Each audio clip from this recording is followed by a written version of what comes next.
सुप्रभात छात्रों। इस सत्र में अध्ययन के लिए 3 यूनिट है। हिंदी के विविध रूप तथा प्रयोजन मूलक हिंदी। दूसरा जो है पत्राचार, सामान्य परिचय, रोजगार प्राप्ति हेतु आवेदन पत्र। और तीसरा जो है अनुवाद और विज्ञान स्वरूप, प्रकार, महत्व एवं उपयोगिता। तो पहले जो यूनिट है उसके बारे में हमने चर्चा कर दी है। तो हिंदी के विविध रूप तथा प्रयोजन मूलक रूप, पत्राचार ये भी समाप्त हो गया। तीसरा जो अनुवाद विज्ञान, यह मैडम ले रही है, तो हमारी जो है वो समाप्त हो चुके हैं। पत्राचार, सामान्य परिचय, रोजगार प्राप्ति, आवेदन। तो इसके बाद हम देखेंगे कि यानी इस पर यानी ये प्रश्न पर यानी एमसीक्यू किस प्रकार होते, जो परीक्षा के रूप में हमें देखना है कि किस तरह यानी हमें लेना है। तो यानी जैसे इस पर ज्यादा प्रश्न नहीं है, कई 5-6 ही प्रश्न इस पर निकाले हैं। तो इस प्रकार हम उसके चर्चा करेंगे। कई 5 प्रश्न हैं और उसके बाद हम यानी पहला जो कार्य है, पहला विभाग जो इसके बारे में चर्चा करेंगे। प्रश्न लिख कर ले लीजिए। सरकारी पत्र में सबसे पहले डैश लिखा जाता है। सरकारी पत्र में सबसे पहले डैश लिखा जाता है। पर्याय है विभाग का नाम, अधिकारी का नाम, सरकार का नाम, व्यक्तिगत नाम। पर्याय है विभाग का नाम, अधिकारी का नाम, सरकार का नाम और व्यक्तिगत नाम। सही पर्याय जो है सरकार का नाम, यानी किस विभाग से ये पत्र आया है। सरकारी पत्र में पहले विभाग का नाम होता है या सरकार का नाम होता है। सही पर्याय है सरकार का नाम। सरकारी पत्र डैश डैश के हस्ताक्षर से दिया जाता है। सरकारी पत्र डैश डैश के हस्ताक्षर से दिया जाता है। पर्याय है जूनियर क्लर्क, अधीक्षक, सीनियर क्लर्क, प्रमुख अधिकारी। पर्याय है जूनियर क्लर्क, अधीक्षक, सीनियर क्लर्क, प्रमुख अधिकारी। सही पर्याय है प्रमुख अधिकारी। सरकारी पत्र में स्वनिर्देश के लिए डैश डैश का उल्लेख किया जाता है। सरकारी पत्र में स्वनिर्देश के लिए डैश डैश का उल्लेख किया जाता है। पर्याय है आपका विश्वासु, भवदीय, आपका विश्वासभाजन, आपका।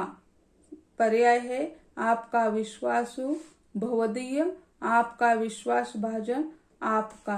तो उसका सही पर्याय जो है भवदीय है, यानी भवदीय लिखना सरकारी पत्र में स्वनिर्देश यानी हस्ताक्षर जो होता है उसमें लिखा जाता है। अर्ध सरकारी पत्र में स्वनिर्देश के लिए डैश डैश का उल्लेख किया जाता है। अर्ध सरकारी पत्र में स्वनिर्देश के लिए डैश डैश का उल्लेख किया जाता है। पर्याय है भवदीय, आपका विश्वासभाजन, आपका और आपका विश्वासु। पर्याय है भवदीय, आपका विश्वासभाजन, आपका और आपका विश्वासु। सही पर्याय है उसका आपका।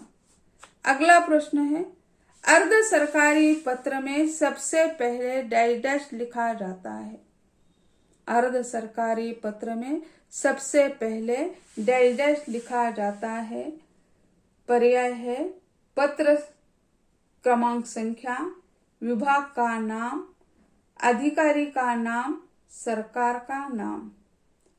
प्रश्न है पत्र संख्या, विभाग का नाम, अधिकारी का नाम, सरकार का नाम। सही पर्याय है पत्र क्रमांक संख्या। सही पर्याय है पत्र क्रमांक संख्या। रोजगार प्राप्ति हेतु पत्र में डैश डैश जानकारी आवश्यक है। रोजगार प्राप्ति हेतु पत्र में डैश डैश जानकारी आवश्यक है। पर्याय सामाजिक, धार्मिक, राजनीतिक, व्यक्तिगत। पर्याय है सामाजिक, धार्मिक, राजनीतिक, व्यक्तिगत। सही पर्याय है व्यक्तिगत जानकारी, यानी आवेदन प्राप्ति हेतु में महत्वपूर्ण होता है। तो ऐसे जो है दूसरा यूनिट समाप्त हो गया। लेकिन पहले यूनिट के बारे में आज थोड़ी हम चर्चा करेंगे। पहला यूनिट जो है हिंदी के विविध रूप तथा प्रयोजन मूलक हिंदी। तो यानी प्रयोजन मूलक हिंदी तो ज्यादा यानी जैसे हम प्रश्न के बारे में चर्चा करेंगे तो इस टॉपिक पर ज्यादा एमसीक्यू निकल सकते हैं, तो पत्राचार में ज्यादा नहीं निकल सकते। इसी कारण हम दोबारा इसके बारे में चर्चा कर रहे हैं कि क्योंकि इसमें यानी अलग अलग भाषाएं हैं, मातृभाषा, संपर्क भाषा, राजभाषा, सृजनात्मक भाषा, कार्यालयीन हिंदी, वाणिज्यिक हिंदी, विज्ञापन हिंदी, वैज्ञानिक तथा तकनीकी हिंदी और साहित्यिकी हिंदी। 9 प्रकार के रूप में हमें हिंदी को देखना है। एक एक पर एक प्रश्न आ गया तो 9 प्रश्न इस पर आ जाते। कुल मिलाकर कितने प्रश्न निकालने हैं हमें? 25। तो पत्राचार पर 5, इसमें 9, 9 5 14 हो गए। और इसके बाद यानी जो अनुवाद है उस पर आ जाएंगे। तो इसी कारण हम दोबारा इसके बारे में चर्चा करें, क्योंकि यानी हर एक भाषा पर एक प्रश्न आ ही जाएगा। इसीलिए हम परीक्षा की दृष्टि से इसके बारे में चर्चा करेंगे।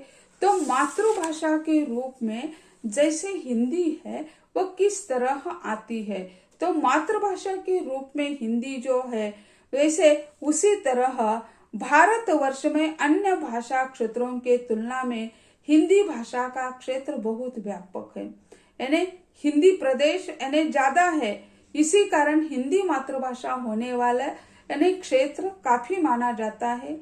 हिंदी प्रदेशों में विविध बोलियों के रूप में तो है ही, साथ ही अपने क्षेत्र तथा अन्य भाषा क्षेत्र में संपर्क भाषा के रूप में वह व्यवहृत। इसी कारण स्वाधीनता के बाद उसके रूप में परिवर्तन आया।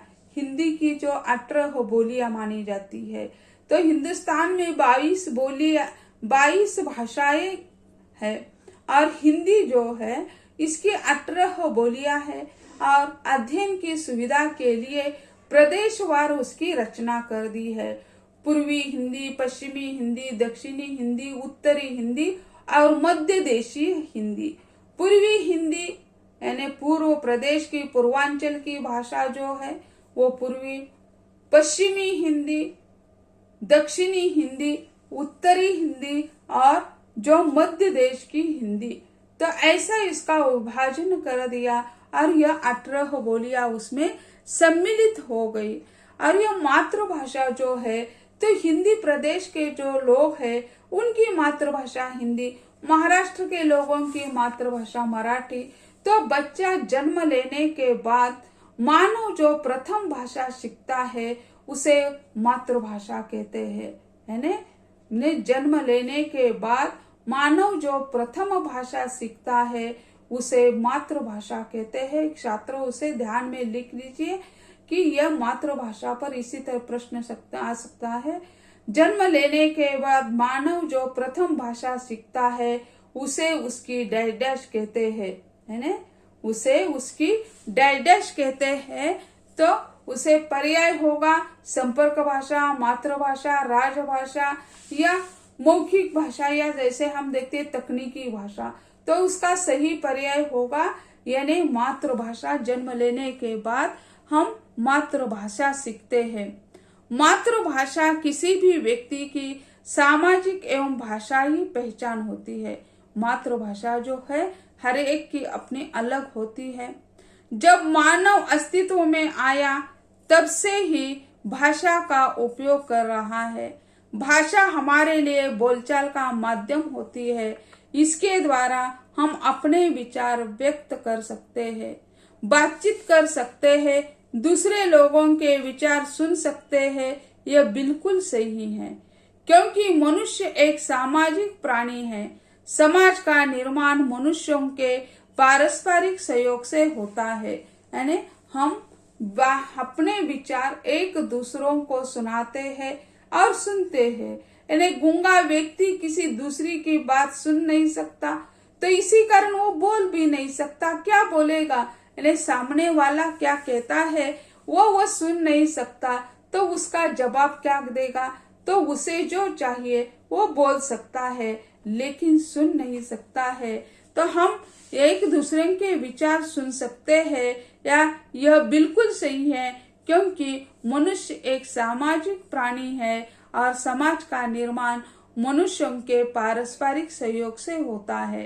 यानी सामाजिक प्राणी माना है इसे, और वह यानी समाज जो है वो मनुष्यों के अनेक मनुष्य जो होते हैं उससे समाज निर्माण हो जाता है।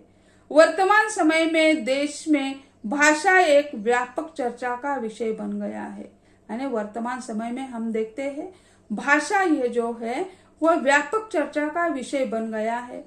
एक तरफ देश में मातृभाषा का महत्व कम होता जा रहा है, शिक्षा के क्षेत्र में मातृभाषा का यानी प्रयोग कम होता जा रहा है। मातृभाषा के माध्यम से क्षेत्रों को पढ़ाया जाता है। मातृभाषा के रूप में छात्रों को पढ़ाया जाता है तो छात्रों के चेहरे आनंदित दिखाई देते हैं। यानी मातृभाषा में पढ़ाया जाता है तो छात्रों को अच्छा लगता है। जैसे हम आजकल अंग्रेजी माध्यम के स्कूल कॉलेजेस जैसे बाढ़ की तरह फैलते रहे हैं। गांवों में पहले अपने अपने मातृभाषा के स्कूल नहीं होते थे, कई मील पैदल जाना पड़ता था छात्रों को, लेकिन आज गांवों में भी स्कूल पहुंच गए हैं और वह अंग्रेजी माध्यम के स्कूल। आजकल बच्चों के लेने के लिए गांव गली गली घर तक या गाड़ियां आ जाती है उस स्कूलों की। उसकी फीस भी उनके माता पिता दे देते। उन्हें लगता है अंग्रेजी पढ़े तो अच्छा होगा, इस दुनिया में तैरना है तो हमें यानी दूसरी भाषा भी सीखनी चाहिए। भाषा सीखनी चाहिए, उसके दुमत नहीं है, हम उसके विरोध में नहीं है, लेकिन मातृभाषा के रूप में हम सीखते हैं तो उसका गहरा अध्ययन होता रहता है, वो सीखता रहता है। घर की भाषा एक, पढ़ाई की भाषा एक, तो उसकी जो स्थिति है बच्चों की खिचड़ी जैसी हो जाती है। खिचड़ी यानी खिचड़ी में कितनी चीजें होती है देखो, हम देखते हैं यानी चावल की खिचड़ी हो तो अलग अलग चीजें उसमें होती है, साबूदाना की खिचड़ी हो तो उसमें भी अलग अलग मिर्च होता है या साबूदाना होता है, नमक होता है, और उसमें यानी जैसे मूंगफली भी होती है। तो ऐसे खिचड़ी यानी क्या है, अनेक चीजें मिलाकर जो बात बनती है उसे खिचड़ी कहते हैं। तो ये खिचड़ी बन जाती है। तो आजकल हम देखते हैं तो शिक्षा के क्षेत्र में जो मातृभाषा में पढ़ाई होनी चाहिए वो मातृभाषा में पढ़ाई नहीं होती है, और मातृभाषा में पढ़ाया जाता है तो छात्रों के चेहरे पर खुशी दिखाई देती है, क्योंकि बालक को माता के गर्भ से ही मातृभाषा का संस्कार प्राप्त होता है। जो मातृभाषा में बच्चे सुनते हैं तो वह आनंदित हो जाते हैं, क्योंकि उसकी नाल जो है जुड़ी हुई है, माँ के गर्भ से जुड़ी है, और जब 9 महीने तक वो माँ के पेट में था तब उन्होंने मातृभाषा ही सुनी है। इसी कारण क्या है, मातृभाषा के संस्कार होते हैं। राष्ट्रीय मस्तिष्क अनुसंधान केंद्र के डॉक्टर नंदिनी सिंह के अध्ययन के अनुसार अंग्रेजी पढ़ाई से मस्तिष्क का एक ही हिस्सा सक्रिय होता है, जबकि हिंदी की पढ़ाई से मस्तिष्क के दोनों भाग सक्रिय होते हैं। यानी विदेशी भाषा में हम पढ़ते हैं तो हमारे शरीर के मस्तिष्क के 2 हिस्से होते हैं, इसमें से एक ही हिस्सा यानी कार्यरत होता है और एक हिस्सा कार्यरत नहीं होता है। लेकिन अपनी मातृभाषा में या हिंदी में पढ़ते हैं तो दिमाग के दोनों हिस्से दाया बाया सक्रिय रहता है। यह अनुमान निकला है, जबकि हिंदी पढ़ाई से मस्तिष्क के दोनों भाग सक्रिय होते हैं।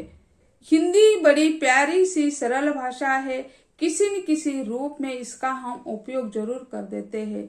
हिंदी भाषा बहुत मृदु है, प्यारी है, इसी कारण हम किसी न किसी रूप में, चाहे टेलीविजन हो तो उसमें भी हम देखते हैं, कई बाहर अपना क्षेत्र छोड़कर दूसरे क्षेत्र में हम चले जाते हैं तो संपर्क भाषा के रूप में क्यों न हो हम उसका प्रयोग कर देते हैं। हिंदी भाषा प्रदेशों की मातृभाषा हिंदी है। जैसे उत्तर प्रदेश, मध्य प्रदेश, बिहार, राजस्थान, हरियाणा, हिमाचल प्रदेश और संघ क्षेत्र दिल्ली, इन हिंदी प्रदेशों को केंद्रीय कार्यालय पत्र भेजता है तो वह हिंदी में देवनागरी लिपि में भेजता है। यदि कोई पत्र अंग्रेजी में भेज जाता है तो हिंदी में उसका अनुवाद अवश्य भेज दिया जाता है। यानी हिंदी के जो राज्य है उसके साथ केंद्र सरकार अगर कोई पत्र लिखता है, वह अंग्रेजी में लिखता है तो भी उसे देवनागरी लिपि में हिंदी में उसका अनुवाद लिखना यानी कंपलसरी है या लिखना यह नियम है। तो इसी तरह मातृभाषा के रूप में हमने चर्चा की। इसके बाद हम संपर्क भाषा के रूप में चर्चा करेंगे। आज यही कहते हैं। धन्यवाद।